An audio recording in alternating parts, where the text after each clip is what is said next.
แต่บอกง่ายๆว่าเป็นหนี้รายเจ้านะน้องเตนี่เนาะเป็นหนี้ภายในจังหวัดลาเจ้าว่าเป็นหนี้น้องตุ๊กนี่แล้วเนาะ นี่บ่ลาว ก็ เล บ่ ย ลาวน้ำเนาะ โอ้ยเห็นอยู่ถามอยู่เมื่อวานนี่นะเว้าเนาะ แม่น เอาละ 1,000 บาทว่ะ แม่นบ่น้องตุ๊ก ยินว่าซั่น เอาพูดได้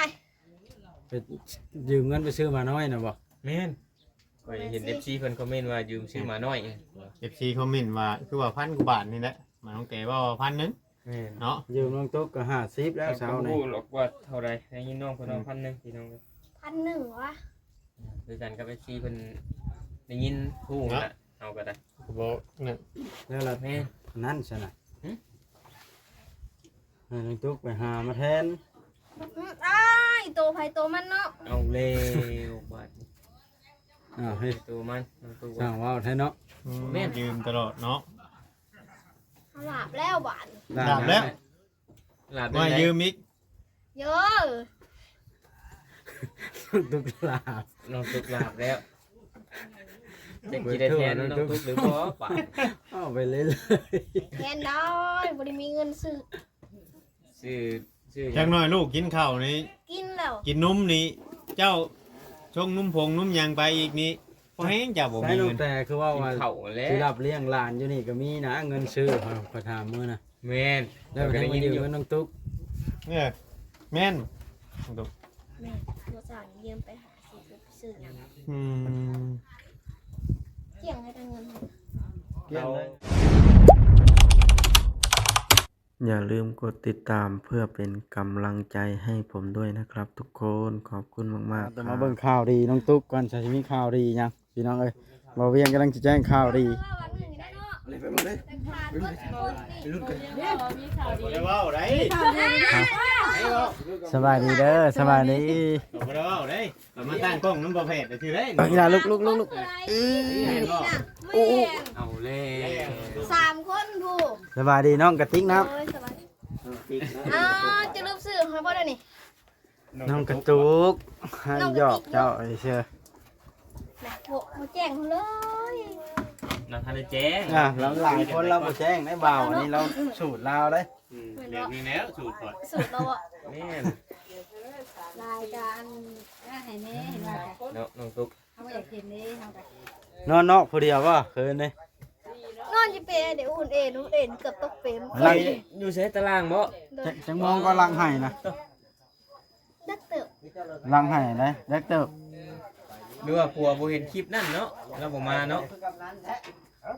เห็นแล้วให้ผมมาเลย บ่แล้วว่าบอกเรามาเอาว่ะ เงินปะ บางทีเรากินฮอดกันต่างก็ต่างกินฮอดน้องตุ๊กผากบอกผัวในคลิปเลยให้มารับ บอกข้างบอกอยู่แล้วแล้วในคลิปก่อนมานี่ บอกอีกแล้ว ข้างบอกให้ผัวมาหับเอาแน่ แล้ว แต่สิรักเนื้อเราอ่ะ ไปดีเด้อไปดี สบายดี โดยสบาย โอ้ ดี คือเจ้าชู้แต่ว่ามื้อนี้ว่ะ คนสู้นะใดเคิร์ดดัน แพ้ตะโลกองคอนึงเนาะ เฮ็ดอันซ้ำคนศิลงวัดแท้ ศิลวัตรได้ ศิ เลย ลวัด ศิลวัตรเนาะน้องตุ๊กเนาะ สัมภาษณ์น้องตุ๊กพี่นะ น้องตุ๊กเดียวไปทางนั้นล่ะ เพื่อนบ่ยอมมาอีกบ่มื้อนี้ มาจอยยังอยู่เพื่อนอยู่โทร มี ใส่ เพื่อนแกเสือคุยอยู่ ใคร มาช่วยน้องตุ๊กเนาะสงสัยเราบ่เห็นคลิปดูเราไปเฮ็ดเวียกน้องตุ๊กเลย คนไปฉีดยาไข้ยัง ปกตินี่เราบ่ได้ค่อยอยู่เพื่อนป่ะผัวเจ้า โทรมาว่าจอยเองเนี่ยให้เราเอา100เข้ามานี่ อ้าวบอลไปซื้อรถแรก แล้วก็จะเอาเงินให้ดอก ข้าวเดียวหนึ่งพี่น้อง เอามาแสนนึงน่ะค่อยจะไปซื้อมั้ย งอเลี้ยวกูได้ที่เราเช่น เอามา 50 น้องทุกสิให้เยอะ50 อ่ะเงินเจ้าที่เราให้เหล็กบ้า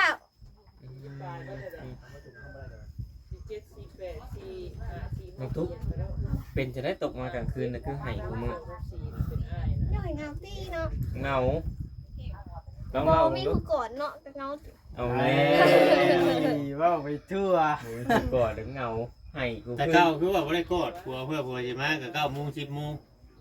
นฮะ มันมีตาก อดมอนเลย กอดหมอนอยู่นี่บ่มีหมอนบ่ซะ มันต้องมีมอนไก่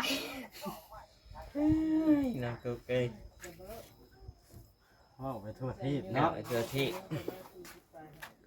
น้องตุ๊ก อดเอาแล้วน้องเลย แม่นแล้ว ไปก็ได้ บ่บดนะมากเกินว่าหาสัตว์เงินสัตว์นี่ เอาเลยโอ้ไปช่วยอีกละ เราใส่ก็กล้วยเขาเกือบล่มเมื่อวานนี่ เอาแล้ว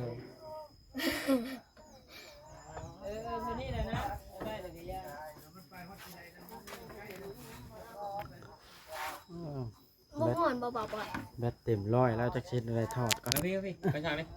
50,000 50 บาท ขายต่อบ่ ว่าแล้วกาสา ข้าวสารบ่ขายไฟเขาเติมมาบ่ เอามือเลยเนาะน้องตุ๊กเนาะก่อนข่าวนี่เนาะเดี๋ยวไงตุ๊กกับปุ๊ให้กิน รับ รถ ตล ตั อ ว ดโลกน้องตุ๊ก จ้า เนาะ จีจะได้แล้วเหรอ มันเย็นอยู่นี่ทำไปอยู่กลางเรือนเราก็ว่าสินอน เมนเลย ผู้ไปลิ้นน้ำชีผู้ ลมพัดเนาะ เห็นบ่ เมน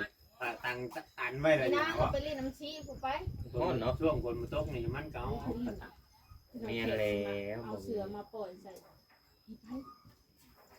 เอาไม่ย่านบ่ ออกมาเลยชึ่งที่ให้เด้น้องตุ๊กเอาเรื่องใหม่เนาะ มันได้50เอิ้นนะ เอาเรื่องนี้จังหน่อยเจ้าสิให้อีกแล้วนอดตัว เด้มันเอิ้นเลยเด้ สิว่าเรื่องใหม่ซะ เรื่องไหนเราเรื่องไหน คุยทั่วเราไปแล้วเนาะ คืนนี้บ่ได้มาบ่พอมื้อคืนโทรก็บ่ได้โทร ตู้บ่ติด โทรบ่ติด โทรบ่ได้ได้หนุ่มโอคือว่าคุยกันก็บ่ได้ ตัวไหน ตอนนี้ตอนไหนก่อนให้สิมื้อน่ะ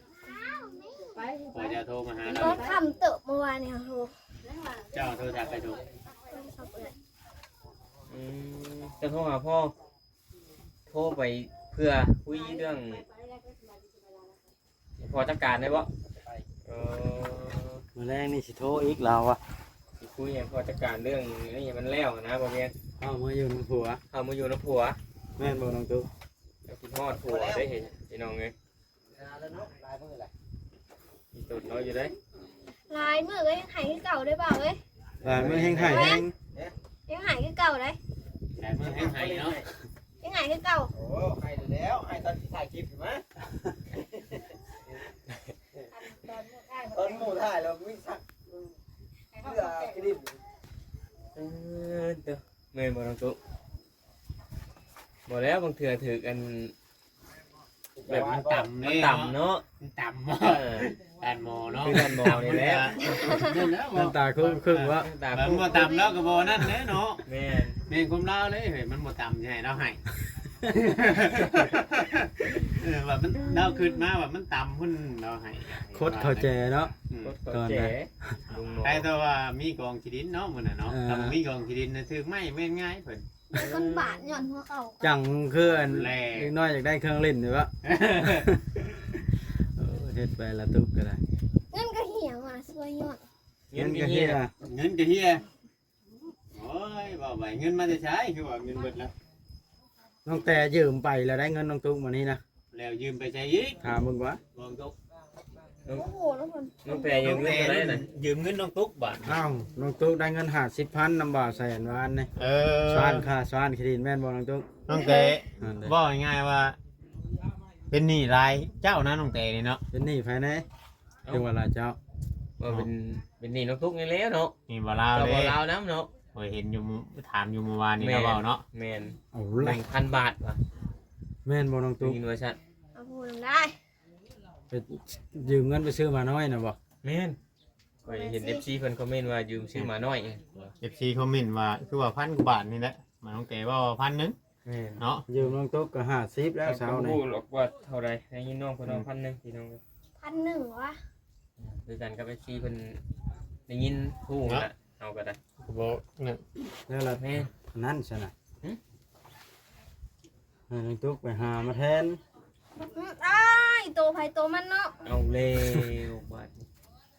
อ้าวให้ ตัวมันน้องตุ๊ก สร้างว้าวแท้เนาะ แม่น ยืมตลอดเนาะ เขาหลับแล้วบาด หลับแล้ว ลาบ ว่า ได้ ยืมอีก เยอะ ตุ๊กลาบ น้องตุ๊กลาบแล้วจะกินได้แทนน้องตุ๊กหรือบ่ปะ เอาไปเลย แทนได้บ่ได้มีเงินซื้อ ซื้อ ชื่อ จักหน่อยลูกกินข้าวนี่ กินแล้ว กินนมนี่เจ้าชงนมผงนมหยังไปอีกนี่บ่แฮงเจ้าบ่ ใช้ มี ลู เงิ ก น แต่คือว่า กิน ว่า ข้าวแล้ว สิรับเลี้ยงหลานอยู่นี่ก็มีนะเงินซื้อขอถามมื้อนะ แม่น แล้วก็ได้ยืมเงินน้องตุ๊ก เนี่ยแม่นดู แม่ตัวสาวยืมไปหาซื้อหยัง อืม เกี่ยงให้ได้เงิน เกี่ยงได้เงินเจ้า ตั้งแต่เราก็เว้ายันพวกมันนี่สิซื้อข่อยว่าแต่ว่าพอเจ้าพ่อลูกมาอีกเราให้สิยากแล้วน้องบ่เวียง เขาแหลกอีน้อยๆนี่กัน แม่เราสิมีลูกแล้ว ยังแต่นี่จักอะไรโคตรลูกจักอะไรสิเอาเล็กออกนี่แต่ ยื ว่าม บ่ ได้นะกับเงินกะ ฮะ ยืมน้ำอ้ายไปซื้อเขาให้ ยืม ไอ้มอน้อยๆได้50,000 ถ้ายืมน้องโอครับ โดย เอาเลย เงินเจ้าน้องแต่ยืมไป เจ้าน่ะมายืมเงินน้ำน้องโอ ยืมต่อยืมห้าม ยืมต่อเลยบาทนี่สองต่อ แ บาท ล้ว ยืมเงินซื้อข้าวให้น้องลำไย เฮ็ดไปทั่ว เพิ่น ให้ หาย เนาะ แท้หายว่าได้บางเศร้านี่ โยกคนปกติน่ะคันลูกเขาเจ้าข่อยใน2เดือนก็หึงแล้วเนาะ เนี่ย กินข้าวฮะอันนี้มันเก่งเด้อน้องลำไยนี่ มันอิงตามได้บ่ว่าเด้ ลำไยหายทองคำ แม่นอิงตามว่า บางคนก็จนจกเนาะ แม่นบางคนก็ จกกินเองนะบางคน ไปว่าบ่ให้หั่นนะแบบกินนมกินหยังแล้ว เรียก แบ แต่ บ คน บ่ให้บ่ห้องนี่ ชาว เขา ลู พอก อยู่ หลานแถว ไป เพื่อนนะคันฮอดทิศแล้วแม่น แต่ ว่า เฮาสาม ลู มื้ ก อ เขาแหละให้หั่นนะเขาก็เลยป้อนว่าแต่พ่อแต่แม่คือว่าหั่นละเป็น ตามแพทย์เพิ่นก็6-7 เดือนเพิ่นแล้ว พอเวลาเรามี FC ด้วยว่ามีแม่ฮักเราฝากมาให้ เราก็สิบ่ค่อยเก็บปานใดอันนี้บ่แม่นว่าเว้าเฮาเว้าตามความเป็นจริงว่าง่ายๆว่าเราใช้เงินแบบ ซิวเพิ่นว่า ชิวโพดหั้นนะ ที่นั่งพระเจ้านางโจนเป็น ต้นน้องตุ๊กแล้วมาอยู่ เก็บได้เฮานะ เป็นฮอด เก็ เชื่อบ จนให้ เก็บไว้ เชื่ออยู่จ้ะ เก็บไปใช้ ข เรา นาดตอนชุบข่อยเอาให้ตะกี้ตอนไปคลอดลูกหันกับมาเฮือนยังเห็นอยู่เนาะ อ่า ไปหาชิปตัวนั้นก็ยังเห็นอยู่ ตัว แล้วก็ยัง เป็นคนเก็บเงินเนาะ อันนี้ ไม่ใช่จ่ายยังจำเป็น ขอเว้าเด้อบ่แม่นว่าเว้าควันผู้นั้นผู้นี้เว้าตามความเห็นความ เว้าเลยว่าวัด เอ้าว่าเลย คอยทดสอบเบิ่งมือน่ะคอยว่าเบิ่งได้สิยังกล้องเข้าไป3คนน้องนั่งกันน้องแต่ผัวน้องตุ๊กคอยว่ามันไผสิยกมือสบายดีกล้องคอยว่าเบิ่งเด้อคอยสิทดสอบว่าย่างลูกคอยผู้นี้ยกก้อนหมู่กายหันบ่ยกเลย เอาเลยคอยว่าตอนนั้น FC มาให้คอยว่าให้บอกสอนน้องแหน่ตอนนั้นด่าคอยตะพึดตะพือเนาะ บอกว่าได้บ่เห็นบ่เฮาบ ถ้า อก หลา ตอย น มั นั้น น ส ยัง อนแล้วอันนี้ขึ้นอยู่กับคนคอยว่าอยู่ FC ตั้งแต่มาคอยเมื่อยให้ล่ะมาคอยจังสิให้คุณ มีให้อีกมื้อนี้นะ จบปากน้ำคอย บ่วัดสิให้ลงแต่อีกมื้อนี้ เดือดอีก มีเดือดอีกมื้อนี้ FC จะสิไปทางใดบ่ เว้าหยอกคือเขาสิไปกล้าให้เราบ่กล้านะครับเนาะ ใช่เอาข่อยจะให้กันได้ ถ่ายเอาหอพอเป็ดเนาะ แม่ ทานไว้เด้เนาะ ถ่ายอย่างเดียวหอบ่กล้าให้คนนะเฮาเฮาให้คนบ่เป็นเนาะแม่ แม่ เอา ย่อมาเลย ให้นะว่าล่ะบอกบ่ฟังนะ เดือดอย่างเดียวแล้วพอ โอ้สำนีแล้วบ่บอกว่าเก็บใจไว้ไว้ดาลา ให้เป็นมีแต่เดือดอย่างเดียว คืนนี้เขามาอยู่จนดึกมาจอดทางน้องตุ้งให้ตากอกที่ดินอีกบ่ให้ให้เกินนั้น คุ้คุ้มให้แต่เราให้เรามีความสุขอีกคุ้มให้แต่เราให้เนาะ บ่ได้คุ้มแหละบ่ได้ ให้เรามีความสุขแหน่เห็นว่าไหนก็มามีแต่ให้เนาะน้องทุก มีแต่คู่แบบนุกตึกให้มีนุกตึกให้มี โอ้ยบ่บอดนี่ คนหายเลย น้องตุ๊กเปิดเผยแล้ น้ ว องปุ๊ดน้องตุ๊กเปิดเผยพุ่นทีมงานยูทูบเบอร์ช่างให้ว่านี่ เอาแล้ว เอา แล้ แล้ว ว แต่สุดหมุน อ่าน เอาว่าแต่สุ เอา ด แล้วบาดนี้ แซ่ข่อยก็เปลือก โอ้ยเสยเบิดเปลือกเลยบาดนี้ ผู้ใดสิอยากให้เจ้าให้วะเจ้าบ่ให้แห่งดีแล้ววะ อย่าพิษนั่นได้ลูกนะบาดมันอันนั่นกับป้าไว้ก่อน ค่อย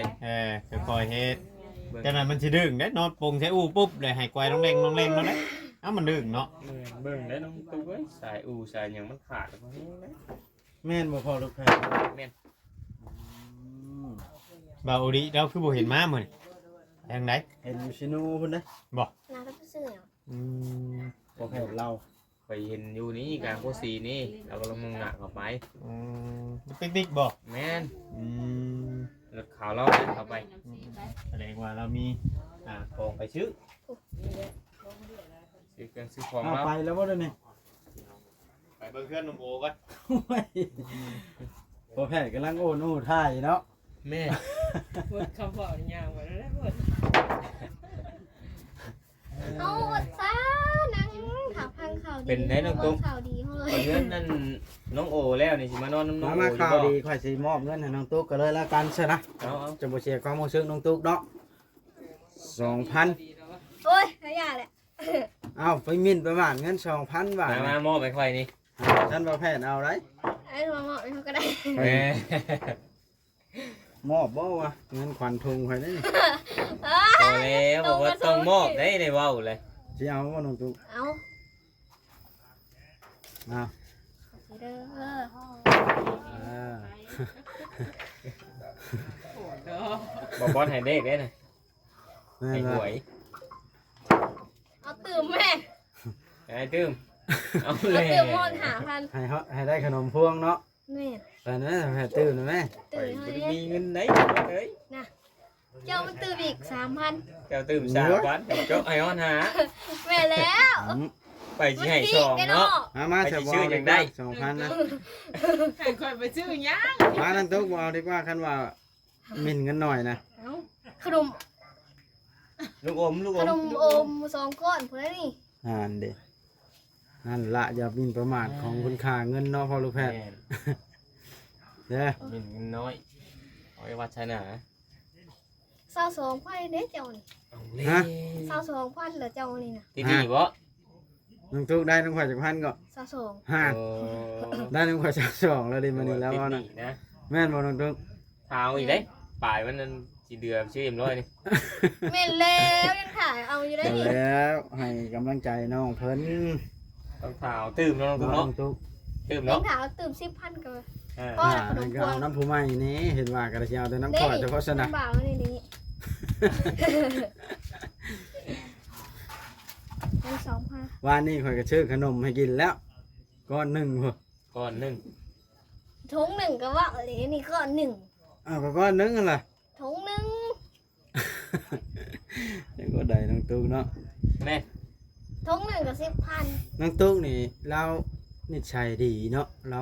มักมานั่งเล่นน้ำคนเลย โอ้ง่ายๆแล้ว มัน ก็ โหด เป็น เงินน่ะ แม่น ทุ บ่ กมัน จริงๆต้องตามภาษาเราแหละเนาะแบบยังน้อยว่าซั่นซะยังบ่ฮู้แบบอันนี้ปานใด คันฮู้แล้วบ่มานั่งเล่นแล้วบ่เดี๋ยวนี้ บ่แม่นแบบ เอาเลย เราคืออยากเว้าอีหยังเราก็เว้าหั่นนะพี่น้องเอ้ยตามภาษาของ คันฮู้สิบ่มานั่งเล่นแล้วบ่น้องตุ๊ก สิบ่ทันไผดอกสิบ่ค่อยทันไผดอกตามเบิ่งน้อง บ่ เพิ่ แพ้ น ว่า พี่ อ น้ อ อก ง ไป เนาะ ทั่วกัน แม่นสิบ่ทันคนปานใดหั่นนะตามที่เบิ่ง ทันหมู่เฮาก็มีอยู่ได้ ทันอยู่บ่เออ ว่าแต่เราเล่นบ่หันเนาะ แล้วแหละบ่หันได้บ่ทัน โมงอะเดียว เอ้าคนแปลไม้อีกเลยบ่หั่นก็สร้างจวดจ้าดอันนี้แปลไม้อีกละ สร้างเร็วบ่ หรือ บ่ ไว ไวบ่เลยสร้างเร็วบ่เร็วได้ไวอีหลีแบบนี้แหละ